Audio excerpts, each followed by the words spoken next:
किसी संरचना की सही आकृति बनाने के लिए आपको यह सुनिश्चित करने की जरूरत है कि संरचना के सभी माप सही है या नहीं है।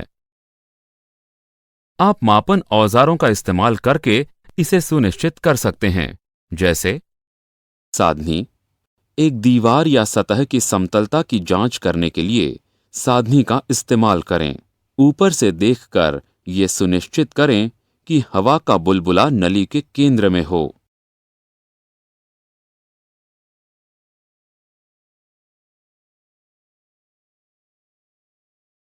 साहुल।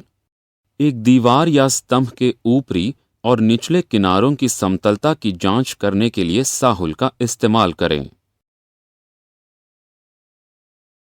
साहुल को नीचे गिराते समय यह सुनिश्चित करें कि नोक झुका हुआ न हो। स्क्वायर। समकोणों को सेट करने के लिए स्क्वायर का इस्तेमाल करें। इसके अलावा प्लास्टर करते समय कोनों की जांच करने के लिए भी इस्तेमाल कर सकते हैं।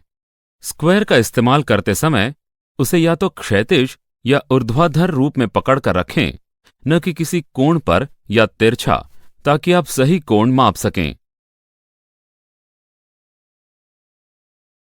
इसका इस्तेमाल इस बात की जांच करने के लिए किया जाता है कि दो लंबवत सतहों पर लगाए गए निशान एक ही स्तर पर है या नहीं।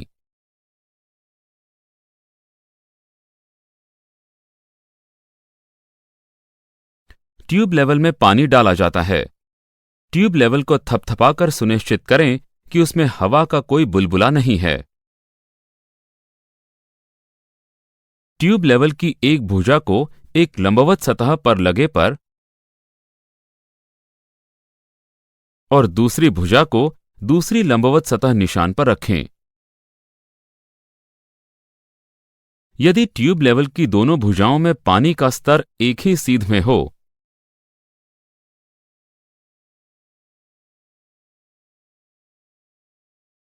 तो इसका मतलब है कि दोनों निशान एक दूसरे के बराबर हैं।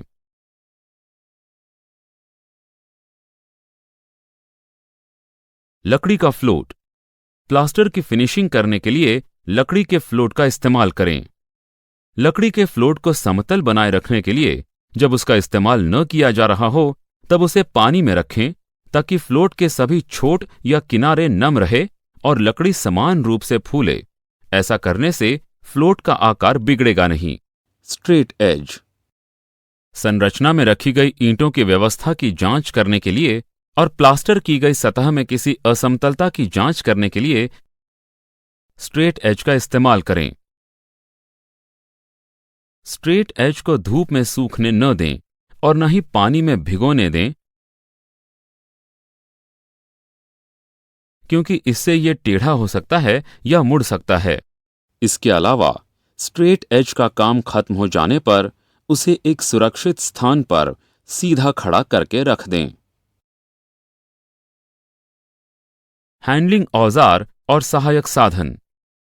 किसी संरचना का निर्माण करने के लिए आपको निर्माण सामग्रियों की जरूरत पड़ती है, लेकिन उन निर्माण सामग्रियों का इस्तेमाल करने के लिए और संरचना को एक सही आकार प्रदान करने के लिए आपको कुछ हैंडलिंग औजारों की जरूरत पड़ती है, जैसे करनी।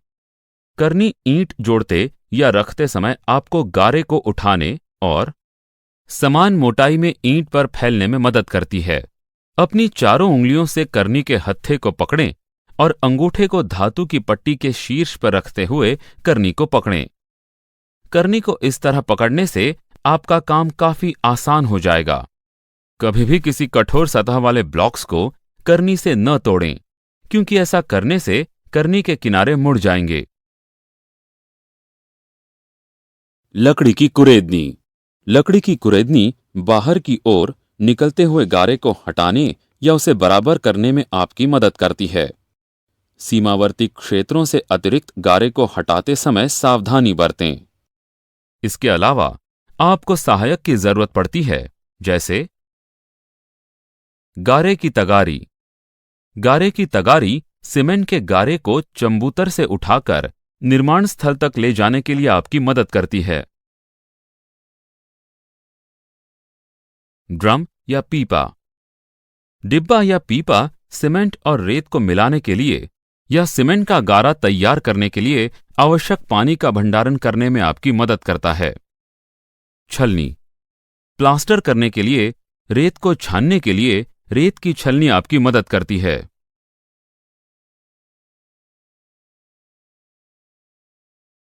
स्पॉन्ज।